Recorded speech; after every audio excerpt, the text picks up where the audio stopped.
नमस्ते दोस्तों, मैं हूं रोहन और आपका स्वागत है हमारे चैनल कोर ऑफ बुक्स पर। आज हम बात करेंगे एक ऐसे किताब के बारे में जिसने मेरी जिंदगी में बहुत बड़ा बदलाव लाया। वो किताब है द नाउ हैबिट द्वारा नील फियोरे। इस किताब में दिए गए उपायों ने मुझे प्रोक्रेस्टिनेशन और परफेक्शनिज्म से जूझते हुए अपने जीवन को नए तरीके से जीने की दिशा दी। इस कहानी के माध्यम से हम समझेंगे कि कैसे छोटे छोटे कदमों से हम अपनी आदतों को बदल सकते हैं और सफलता की ओर बढ़ सकते हैं। तो आइए जाने राघव की यात्रा के बारे में और कैसे उसने द नाउ हैबिट से प्रेरणा लेकर अपनी जिंदगी को बदल दिया। लेकिन उससे पहले आप सभी से एक छोटी सी गुजारिश है। आप लोग हमारे वीडियो देखते देखते खो जाते हैं, चैनल को सब्सक्राइब करना भूल जाते हैं। तो अगर आपको हमारी ये कहानी पसंद आई हो तो इसे लाइक और कमेंट जरूर करें, साथ ही अपने दोस्तों के साथ शेयर भी करें। बुक का लिंक डिस्क्रिप्शन में दिया गया है।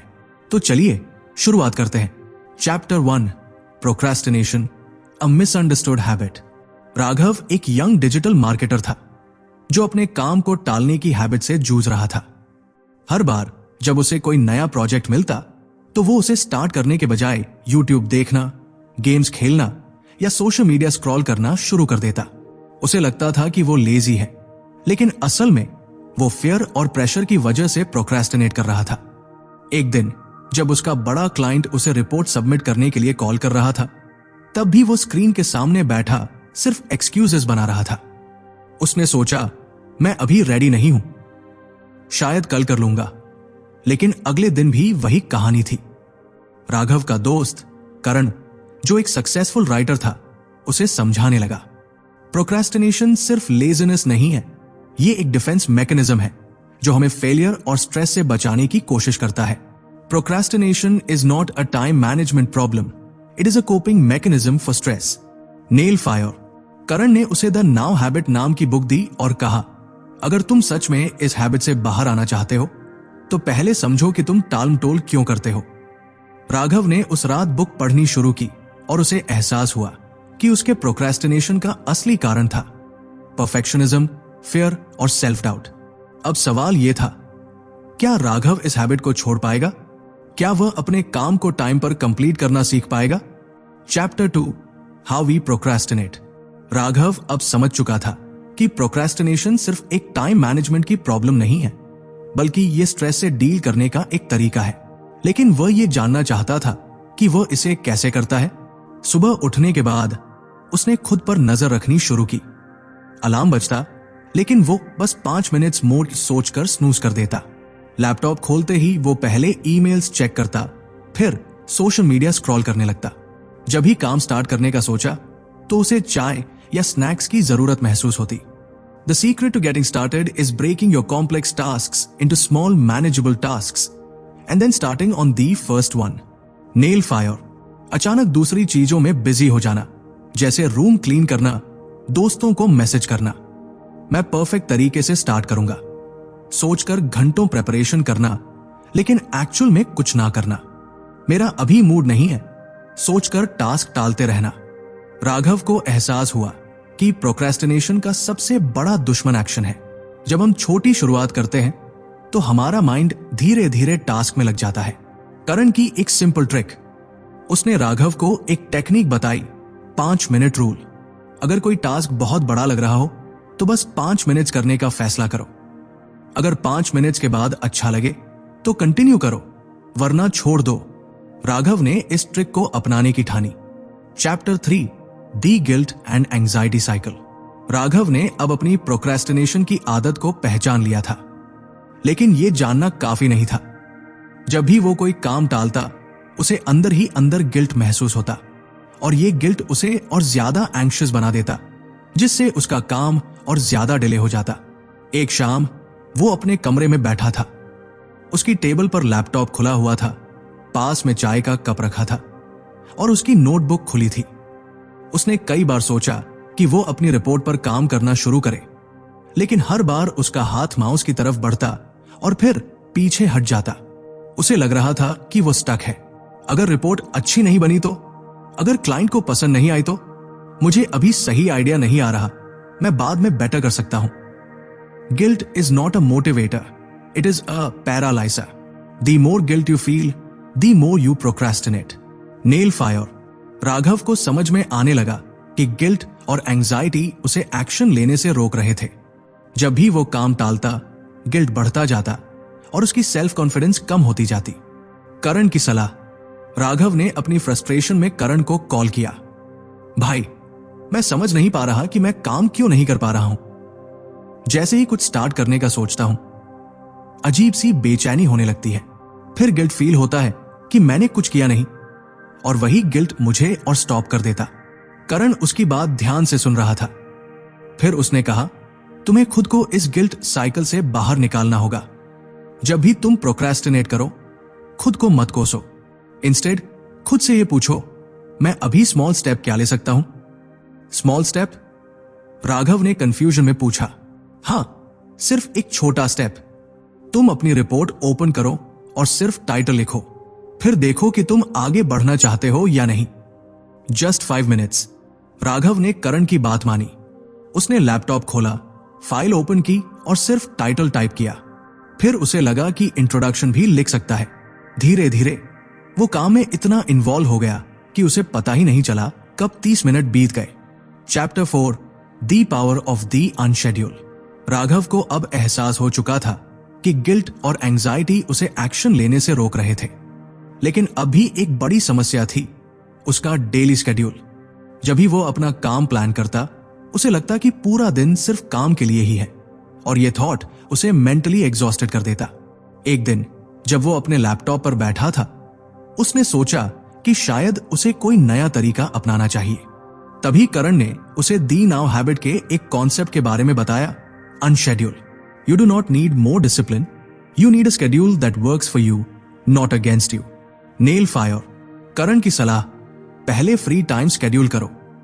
करण ने समझाया, ज्यादातर लोग पहले अपने काम का शेड्यूल बनाते हैं और फिर फ्री टाइम को एडजस्ट करने की कोशिश करते हैं, लेकिन ये उल्टा तरीका है। पहले अपने फ्री टाइम, हॉबीज और रिलैक्सेशन को शेड्यूल करो।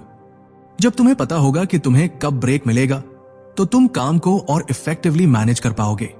मगर इससे प्रोक्रेस्टिनेशन कैसे कम होगी? राघव ने पूछा। क्योंकि जब तुम्हारे पास काम के अलावा भी कुछ एक्साइटिंग चीजें होंगी, तो तुम्हें काम जल्दी खत्म करने की मोटिवेशन मिलेगी। और सबसे जरूरी बात, तुम्हें लगेगा कि तुम्हारे पास कंट्रोल है, ना कि काम तुम्हें कंट्रोल कर रहा है। राघव का नया शेड्यूल। राघव ने तुरंत एक्शन लेने की ठानी। उसने अपने दिन को इस तरह डिवाइड किया। सुबह 8 से 9 बजे जिम और ब्रेकफास्ट, 9 से 12 बजे deep work session, emails check नहीं करेगा, 12 से 1 बजे लंच प्लस 15 मिनट का पावर नैप, 1 से 3 बजे क्लाइंट वर्क, 3:30 बजे tea break plus social media scroll, 3:30-5 बजे फोकस्ड राइटिंग, 5 से 7 बजे आउटडोर वॉक प्लस दोस्तों से बातचीत, 7 से 9 बजे डिनर प्लस मूवी या बुक रीडिंग, 9 से 10 बजे अगले दिन की प्लानिंग और लाइट वर्क, 10 बजे स्लीप। पहले ही दिन राघव को फर्क महसूस हुआ। जब उसने पहले ही अपने ब्रेक्स और रिलैक्सेशन टाइम शेड्यूल कर लिए, तो उसे काम का बोझ महसूस नहीं हुआ। उसे यह भी समझ आया कि उसे हर समय परफेक्ट होने की जरूरत नहीं है, बस शुरुआत करनी जरूरी है। Chapter 5, overcoming perfectionism. राघव अब एक नया रास्ता अपना रहा था। उसने अपनी दिनचर्या को सही किया और प्रोक्रेस्टिनेशन से लड़ने की कोशिश की। लेकिन एक और बड़ी चुनौती थी, परफेक्शनिज्म। राघव हमेशा सोचता था कि उसे सब कुछ परफेक्टली करना चाहिए, चाहे वो कोई रिपोर्ट हो या कोई प्रोजेक्ट। वो हर छोटे छोटे डिटेल पर ध्यान देता और फियर ऑफ फेलियर के कारण चीजों को लगातार टालता रहता। वो सोचता, अगर ये काम बिल्कुल सही नहीं हुआ तो मैं फेल हो जाऊंगा। लेकिन दी नाउ हैबिट ने उसे एक इंपॉर्टेंट लेसन दिया। Perfectionism is a major cause of procrastination. We want to get everything right, so we never get started. Nail fire. क्या परफेक्शनिज्म हमें रोकता है? राघव को इस बात का एहसास हुआ कि परफेक्ट वर्क का ख्याल उसे काम शुरू करने से रोक रहा था। वो सोचता था कि रिपोर्ट तभी भेजे जब वो पूरी तरह से पॉलिश्ड हो, लेकिन इस डर ने उसे एक्शन लेने से हमेशा रोका। करण ने राघव को समझाया, काम को परफेक्ट बनाने का प्रेशर छोड़ दो। किसी भी चीज को शुरू करने का सबसे अच्छा तरीका है कि तुम सिर्फ शुरू करो। बाद में तुम उसे इंप्रूव कर सकते हो। Small steps towards progress. Raghav ने फिर से एक्शन लेने का निर्णय लिया। उसने तय किया कि वो अपनी रिपोर्ट पर सिर्फ 1 घंटे काम करेगा, बिना ये सोचने कि वो परफेक्ट करेगा या नहीं। राघव ने जैसे ही काम शुरू किया, उसकी सारी फियर और डाउट गायब हो गए। वो फोकस होकर काम करने लगा और खुद को ये याद दिलाया कि परफेक्शनिज्म सिर्फ उसे रोक रहा है। You don't have to be perfect, you just have to make progress. Nail fire, results of overcoming perfectionism. 1 हफ्ते बाद राघव की रिपोर्ट तैयार थी। वो पूरी तरह से परफेक्ट नहीं थी, लेकिन ये उसकी बेस्ट एफर्ट थी। और सबसे बड़ी बात, उसने इसे समय पर कंप्लीट किया था, बिना ज्यादा स्ट्रेस या फेयर के। राघव ने महसूस किया कि परफेक्शनिज्म ने उसे कितना समय और एनर्जी वेस्ट किया था। अब उसे काम में रियल प्रोग्रेस और इंप्रूवमेंट दिखने लगी थी। Chapter 6, breaking the cycle of avoidance. Raghav अब एक न्यू पाथ पर चल रहा था। उसने अपने डेली रूटीन को स्ट्रीमलाइन किया था और परफेक्शनिज्म से बाहर निकलने की कोशिश की थी। लेकिन फिर भी एक और बड़ी समस्या सामने थी, अवॉइडेंस। राघव को अक्सर ऐसा लगता कि किसी टास्क को टालने का डिसीजन लेना आसान होता है। वो खुद को यही समझाता, बस अब थोड़ी देर और रिलैक्स कर लेता हूं, फिर काम करता हूं। लेकिन यही अवॉइडेंस की आदत उसे और प्रोक्रेस्टिनेट करने पर मजबूर कर देती थी। The more you avoid a task, the more difficult it becomes. The longer you put it off, the greater the pressure. Nail fire. Avoidance की आदत को कैसे तोड़ा जाए? राघव ने फिर से दी नाउ हैबिट में एक और पावरफुल कॉन्सेप्ट सीखा, दी अनशेड्यूल। इससे उसे समझ आया कि अवॉइड करने से वो ज्यादा प्रेशर क्रिएट कर रहा था। जब काम को टाला जाता है तो वो मेंटल स्ट्रेस और गिल्ट को बढ़ा देता है। इसके बाद राघव ने सोचा कि काम से बचने के बजाय वो अपनी अवॉइडेंस की आदत को स्मॉल टास्क्स में बदल सकता था। राघव ने काम को छोटे हिस्सों में तोड़ा और तय किया कि वो बस शुरुआत करेगा। उदाहरण के लिए, अगर उसे 10 पेजेस की रिपोर्ट लिखनी थी, तो उसने सिर्फ पहले 2 पेजेस लिखने का टारगेट रखा। उसे ये एहसास हुआ कि छोटे मैनेजेबल स्टेप्स उसे ज्यादा कॉन्फिडेंट और फोकस्ड बना सकते हैं। जब काम बड़ा और ओवरवेलमिंग लगे तो उसे छोटे चंक्स में बांट लो, उसने सोचा। Start small and let the momentum carry you. Nail fire, Raghav का ब्रेक थ्रू मोमेंट। जैसे ही राघव ने स्मॉल स्टेप्स में काम शुरू किया, उसे धीरे धीरे महसूस हुआ कि टास्क उतना मुश्किल नहीं था जितना उसने पहले सोचा था। जब वो एक स्मॉल टास्क पूरा करता तो उसे सेटिस्फैक्शन मिलती और वो अगले स्टेप के लिए मोटिवेटेड हो जाता। राघव ने अपनी प्रोक्रेस्टिनेशन से जूझने के इस नए तरीके को अपनाया और देखा कि उसके स्ट्रेस और एंजाइटी में कमी आई थी। अब वो अवॉइड नहीं करता था, बल्कि एक्शन लेना शुरू कर चुका था। Chapter 7, the role of self compassion. Raghav अब एक नई दिशा में आगे बढ़ रहा था। उसने अपने समय को सही तरीके से मैनेज किया था, परफेक्शनिज्म से बाहर निकला था और अवॉइडेंस की आदत को तोड़ा था। लेकिन एक और चैलेंज था जिसे वो अभी तक समझ नहीं पाया था, सेल्फ कंपैशन। राघव की आदत थी कि जब भी वो किसी काम को पूरा नहीं कर पाता तो वो खुद को बहुत हार्शली जज करता था। मैं क्यों ऐसा करता हूं? मुझे तो ये काम पहले ही खत्म कर लेना चाहिए था। वो हमेशा अपने आप को क्रिटिसाइज करता था और यही सेल्फ क्रिटिसिज्म उसे और ज्यादा गिल्ट और एंजाइटी का शिकार बना देता था। Self compassion is not about letting yourself of the hook. It is about recognizing that you are human and making mistakes is part of the process. Nail fire, self criticism और self compassion का फर्क। राघव ने यह समझा कि self compassion का मतलब ये नहीं है कि वो अपने लेजी बिहेवियर को इग्नोर करे, बल्कि इसका मतलब यह था कि वो अपनी मिस्टेक्स को एक्नॉलेज करके उनसे सीख सकता था। करण ने राघव को बताया, जब तुम किसी टास्क को टालते हो तो खुद को ज्यादा हार्शली जज मत करो। इसके बजाय ये सोचो कि तुम अगले बार क्या कर सकते हो ताकि ये मिस्टेक फिर से ना हो। सेल्फ कंपैशन मतलब खुद को बेहतर बनने का मौका देना। राघव की खुद के साथ दोस्ती। राघव ने अब खुद के साथ कठोर नहीं बल्कि समझदारी से व्यवहार करना शुरू किया। जब उसने किसी टास्क को प्रोक्रेस्टिनेट किया तो वो अब खुद से ये कहता, ठीक है, मैंने ये काम आज नहीं किया, लेकिन ये कल किया जा सकता है और मैं इसका सही तरीका ढूंढूंगा। राघव ने यह भी समझा कि परफेक्शन के बजाय प्रोग्रेस ज्यादा इंपॉर्टेंट था। वो अब अपने एफर्ट्स को अप्रिशिएट करने लगा था, चाहे वो छोटे ही क्यों न हो। When you treat yourself with kindness, you create an environment that supports your success. Nail fire। अब राघव को यह एहसास हो चुका था कि जब वो खुद को समझता था और अपनी मिस्टेक से सीखता था तो उसकी प्रोडक्टिविटी और क्वालिटी दोनों इंप्रूव होती थी। उसे यह समझ में आया कि कभी कभी अपने आप को थोड़ी दया देना भी जरूरी है ताकि वो लंबे समय तक अच्छा काम कर सके। Chapter 8 the importance of consistency. Raghav ने द नाउ हैबिट के कई महत्वपूर्ण कॉन्सेप्ट्स को अपनी जिंदगी में अपनाया था और वो बहुत खुश था कि अब उसका दिन स्ट्रक्चर था, प्रोक्रेस्टिनेशन पर काबू था और उसने परफेक्शनिज्म और अवॉइडेंस से भी छुटकारा पा लिया था। फिर भी एक और बड़ी चुनौती थी, कंसिस्टेंसी। राघव को यह समझ में आया कि किसी भी नए हैबिट को लॉन्ग टर्म तक बनाए रखने के लिए कंसिस्टेंसी बहुत जरूरी है। शुरुआत में वो उत्साहित था और लगातार अच्छे परिणाम पा रहा था, लेकिन जैसे ही समय बीता उसे लगने लगा कि पुराने दिनों की तरह वो कुछ दिनों के बाद अपने काम को टालने लगा।